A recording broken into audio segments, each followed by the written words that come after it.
जय जगन्नाथ मु लिपुन आपण मान लिपुन ओडिया टीवी चैनल को बहुत बहुत स्वागत करुच्ची।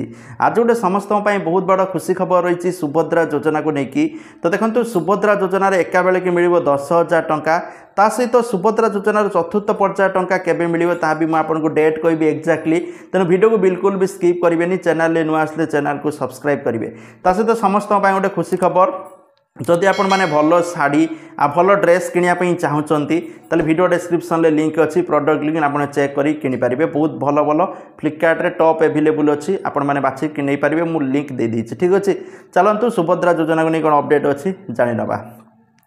तो प्रथम देखो सुभद्रा योजनार प्रथम किस्तिर चतुर्थ पर्याय टंका जनवरी 15 तारिख पर मिल। देखो ये उपमुख्यमंत्री घोषणा करछंती मु कहूनी उपमुख्यमंत्री घोषणा करछंती जनवरी 15 पर चतुर्थ पर्याय टंका मिल।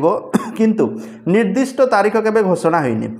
मु भाबुची जनवरी 26 अच्छी 26 साधारणतंत्र दिवस से दिन पैसा मिलवार चांसेस अच्छी किंतु एक्जाक्टली घोषणा होनी केबे मिलियो किंतु 15 तारिख पर मिलियो।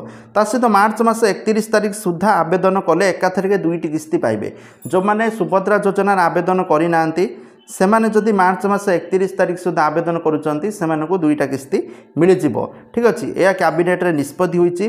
तेणु समस्त पई गोटे खुशी खबर ठीक अच्छे। आ विभिन्न कारणरू सुभद्रा योजनार 2,67,000 महिला माने वंचित अच्छी। को मानकर EKYC होनी को मानकर भूल भाल अच्छी त्रुटि होनी मतलब बहुत सारा प्रोब्लेम्स अच्छी।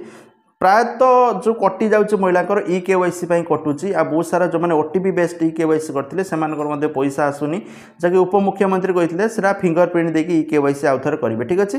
जो मैंने आवेदन करना मार्च मास 31 तारिख सुधा आवेदन करके दुईटा किस्ती पाइपर एका बेले 10,000 टंका ठीक अच्छे। ता सहित चतुर्थ पर्याय टंका आपन तो जानले जनवरी 26 भितर मिलिया चांसेस अच्छी। जनवरी 15 पर मिल 15 पर तो किसी ओकेजन ना से 26 तारिख अच्छी तेणु से दिन मिलवार चांसेस रोचे। तो जहाँ कि अपडेट समस्त तो वीडियो को शेयर करेंगे लाइक करेंगे। Thank you. जय जगन्नाथ।